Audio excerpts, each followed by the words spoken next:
పాపాలమ్మ సావిట్లు దాహాలమ్మ సందిట్లు రేపు మాపు నీతోనే లంగరేసుకుందామని చెంగు చాటుకొచ్చినాను పిల్లు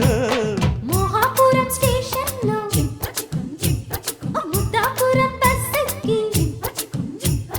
చిక్కిలిపల్లి చేరాలని అక్కరతో వచ్చినావు అందుకని నచ్చినావు వరసైన దొరసానికి ఇక కరుసేలే ఇరుసంత రోజు దరువేసే దొరబాబుకి ఈ కరువాల బరువెత్త మోజు వయ్యారి జాడ